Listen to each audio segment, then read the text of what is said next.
The rhythmic clang of the train was usually a comfort to Elijah, a tired drone that signaled the end of another grueling workday. But today, that peace was shattered by a relentless, bouncing motion at the other end of the carriage.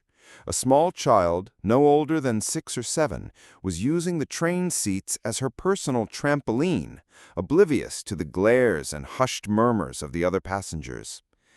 Elijah sighed, running a hand over his face. He'd seen it all before. Parents letting their kids run wild, a complete disregard for public etiquette. He considered ignoring it, burying himself deeper into his podcast, but the incessant thudding was like a drumbeat against his skull. Finally, he couldn't take it anymore. He pushed himself up, his jaw set, and made his way down the aisle. As he approached her, he saw her more clearly. Mia, a petite girl with bright, disheveled hair, continued her energetic jumps, her small hands gripping the back of the seat in front of her. Her eyes, however, weren't mischievous. They seemed distant, almost vacant, as if she were in a world of her own.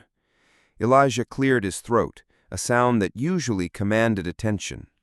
Mia stopped mid-bounce, freezing like a deer in headlights. Her head slowly turned, and her eyes, wide and a startling shade of blue, met his. There was no defiance, no shame, only a profound, almost innocent confusion. "Excuse me, little one," Elijah began, trying to soften his tone, "but you shouldn't be jumping on the seats. It's not safe, and it's bothering other passengers."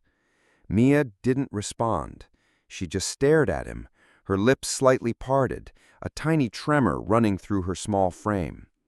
It wasn't the reaction he expected.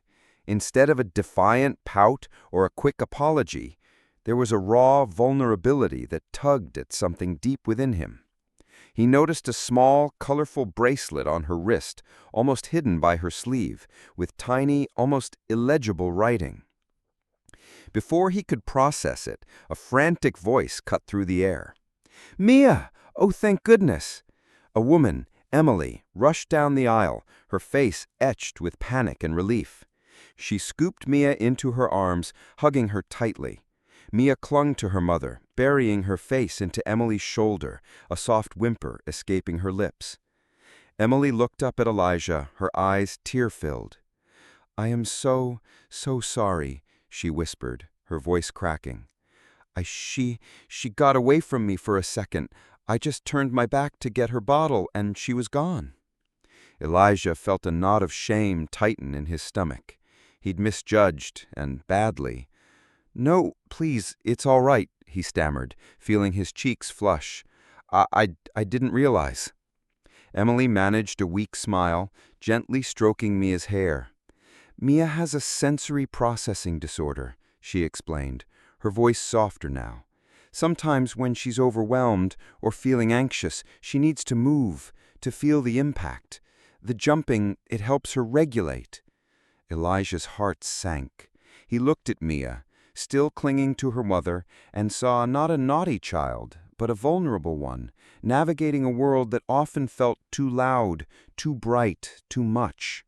The small bracelet on her wrist now made perfect sense. It was a medical alert. "I'm so incredibly sorry," Elijah said again, more genuinely this time. I should have asked. I jumped to conclusions." Emily shook her head. "It's okay. Most people don't understand. It's hard." She shifted Mia, who was now calmer, occasionally making a soft, repetitive humming sound. "Thank you for not being too harsh, I suppose." Elijah felt a profound shift within him. His initial annoyance had morphed into a deep sense of empathy and regret. He offered to help Emily with her bags, which were still on a seat a few rows back. As they continued their journey, a quiet understanding settled between them. Elijah learned a little more about Mia and Emily's daily struggles, and Emily, in turn, saw a stranger transformed from a judge into an ally. When they finally reached their stop, Elijah helped them off the train. As Emily thanked him, Her eyes held a gratitude that went beyond the simple act of carrying a bag. It was the gratitude for understanding, for seeing her child not as a nuisance, but a person with unique needs. Elijah watched them go, a profound lesson etched into his mind. Never judge a book by its cover, or a child by their actions.